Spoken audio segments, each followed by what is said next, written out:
ಆನಂದ್? ನಾನು social media ಮುಖಾಂತರ ಬಂದಿರೋದು.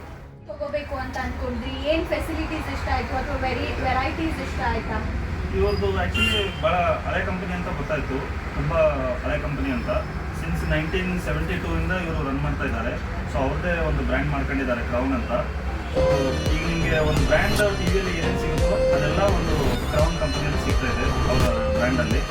ಸೊ ಕಡಿಮೆ ಪ್ರೈಸು, ನನಗೆ ಒಂದು 43-45,000 ಟಿ ವಿ, ಇಲ್ಲಿ ನನಗೆ 90,000 43 ತಗೊಂಡಿದ್ದೀನಿ. ಅದೇ ಟಿ ವಿ. ಸೊ ನೀವು ಬಂದ ತಕ್ಷಣ ಹೇಗೆ ಸ್ಪಂದಿಸಿದ್ರು, ಹೇಗೆ ರಿಯಾಕ್ಟ್ ಮಾಡಿದ್ರು, ಮತ್ತೆ ನೀವು ಎಲ್ಲಿಂದ ಟ್ರಾವೆಲ್ ಮಾಡ್ಕೊಂಡು ಬಂದಿರೋದು ಚಾಮರಾಜಪೇಟೆಗೆ? ನಾನು ನೆಲಮಂಗಲದಿಂದ ಬಂದಿರೋದು. ಸೊ ನಾನು ಬಂದ ತಕ್ಷಣ ಫಸ್ಟು ಲೊಕೇಶನ್ ಹುಡ್ಕೊಂಡು ಬಂದೆ. ನನಗೆ ಗೊತ್ತಿರಲಿಲ್ಲ. ಅವರು ಹಾಯ್ ಅಂತ ವಾಟ್ಸಪ್ಪಲ್ಲಿ ಕಳಿಸಿದೆ, ಅವ್ರ ನಂಬರ್ ಸಿಕ್ತು. ಸೊ ಅವರು ಲೊಕೇಶನ್ ಹಾಕ್ಕೊಟ್ರು. ಇಲ್ಲಿಗೆ ಬಂದೆ, ಒಂದು ಕಾಲ್ ಮಾಡಿದೆ, ಅಟೆಂಡ್ ಮಾಡಿದ್ರು. ಡೈರೆಕ್ಟ್ ಶಾಪಲ್ಲಿ ನನಗೆ ಕರ್ಕೊಂಡ್ಬಂದ್ಬಿಟ್ಟು ಎಕ್ಸ್ಪ್ಲೇನ್ ಮಾಡಿದ್ರು ಎಲ್ಲ ಟಿ ವಿ ಬಗ್ಗೆ. ಸೊ ನಿಮ್ಗೆ ಇದೇ ಟಿ ವಿ ಬೇಕು ಅಂತ ಬಂದ್ರೂ ಅವ್ರು ಹೇಳ್ಬಿಡ್ತಾರೆ ನಿಮಗೆ, ಈ ಟಿ ವಿ ಅಂತ ಅಂದರೆ ನೀವು ಈ ಟಿ ವಿಗೆ ಹೋಗ್ಬಿಡಿ, ಇದಿನ್ನೂ ಚೆನ್ನಾಗಿರುತ್ತೆ, ಇನ್ನು ಬಡ್ಜೆಟಲ್ಲಿ ಕಡಿಮೆ ಬೇಕಾದರೆ ಹೇಳ್ಬಿಡ್ತಾರೆ, ಜಾಸ್ತಿ ಬಡ್ಜೆಟಲ್ಲಿ ಬೇಕಾದ್ರೂ ಹೇಳ್ಬಿಡ್ತಾರೆ. ಸೊ ಆ ಥರ ಹೇಳಿದ್ಮೇಲೆ ಸೊ ನನಗೆ ಅದು ವೈಭವಿಸ್ ತಗೊಂಡಿದ್ದೀನಿ. ಈಗ ಒಳ್ಳೆ ಟಿ ವಿ, ನನಗೆ ಆಲ್ರೆಡಿ ಅದ್ರ ಬಗ್ಗೆ ಮಾಹಿತಿ ಇತ್ತು, ಅದಕ್ಕೆ ಅದನ್ನೇ ಚೂಸ್ ಮಾಡಿದೆ.